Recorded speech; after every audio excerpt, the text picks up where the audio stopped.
In the heart of a thriving city stood a glass tower that touched the sky, headquarters of FM Tech Global, a prestigious firm known for its cutting-edge innovations. Inside that tower was a man named Jordan Miles, known for his calm demeanor and precision. Jordan wasn't flashy or loud. He was focused, calculated, and intentional. Jordan had a dream, not just to rise to the top but to redefine what winning meant in a world that glorified shortcuts and noise. Years ago, when Jordan joined FM Tech as a junior analyst, he had no connections, no fancy degrees, but just relentless discipline and a strong desire to learn. While others competed for the spotlight, Jordan stayed after hours, learning from old files, understanding company patterns, and offering support on projects nobody else wanted. He knew that true winners are built in silence,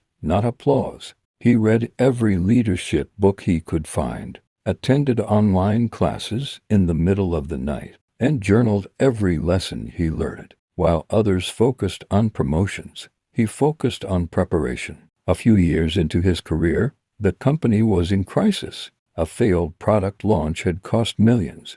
Morale was low, leadership was shaken, and clients were leaving. The board called for bold ideas. Many executives scrambled with flashy presentations, high promises, and quick fixes. Jordan stepped forward. Quietly, he presented a simple, clear, data-backed plan. No fluff, no drama, just strategy, vision, and realism. He ended his pitch with a single sentence. Winning isn't about moving fast. It's about moving right. The board was silent. Then one nodded, then another. And in less than a week, Jordan was appointed interim director of product recovery. Jordan didn't start barking orders. He listened. He built trust. He organized small daily wins for his team. He reminded them of their worth. He reminded them of why they started. He believed that leadership isn't power, it's influence, and influence comes from empathy, clarity, and example. Within 6 months,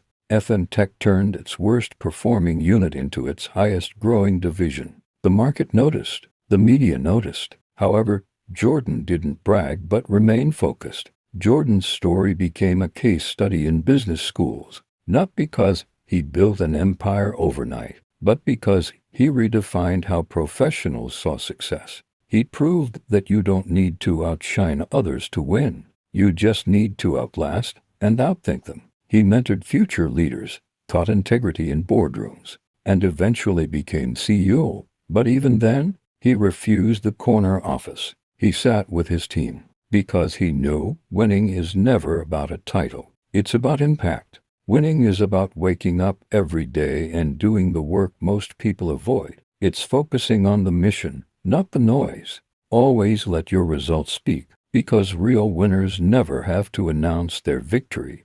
They live it.